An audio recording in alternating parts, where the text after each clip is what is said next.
Көк кептердің балапаны.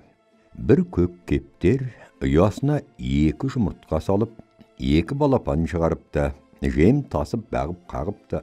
Содан 2 балапанның қанаты қатайып, шор мезгілі таянады. Содан біріне бір ақыл салып, бірін-бірі қайрай бастайды. Әй, шырақ, міне, біздің қанат құйрығымыз жетілді, кәдімгі құс құсап аспанға ұшып, әлемді шарлап қайталық депті. Жұмыртқадан бұрын шыққан ересектеу, сонда кішісі айтыпты: қой аға, ерікпе, қашан шатынымызды енеміз айтар, қазірше сауық сайранды қайтеміз, мезгілсіз ел теңдемейік, әркімге өз үйренген жері қадірлі дейді ғой енеміз, еш қайда бармай-ақ қоялық. Оған ағасы көнбепті.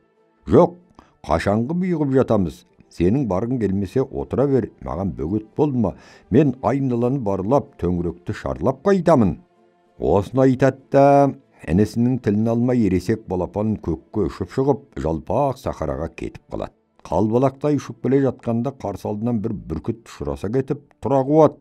Әлгі балапан қорыққаннан кірерге тесік таппай төмен құлдилайды да, шөптен шөпке тығылып жүріп, жерде еркін қимылдай алмайтын бүркіттен әзер құтылыпты. Бір қурайдың түбінде біраз тынығып есін жиған соң, мұнымның жөні жоқ екен, өлмей тұрғанда ұяма жетіп алайын деп қайта ұшады. Келе жатып қарны ашқан соң бір қырманға қоныпты. Қырманның иесі дәнді ұстардан қорғау үшін тұзақ құрып қойған екен, балапан сол тұзаққа түсіп қалыпты.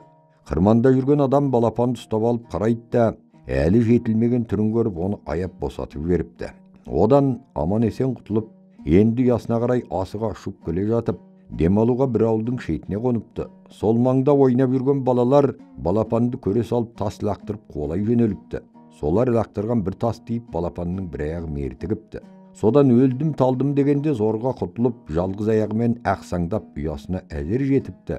Көрген қорлығын інісіне жылап отырып айтып беріпті. Сол кезде жем тасып жүрген енесі келіп қап, бұл оқиғаны естіген соң: алаңға сарлық орға жығады, орға жықпаса да сорға жығады. Не істесең де алдымен ойланып ал, ақылмен істеген ісің мұратқа жеткізет депті. Содан былай әлгі алаңғасар балапан әр істі байыппен істейтін сергінің ақылына еретін болған екен.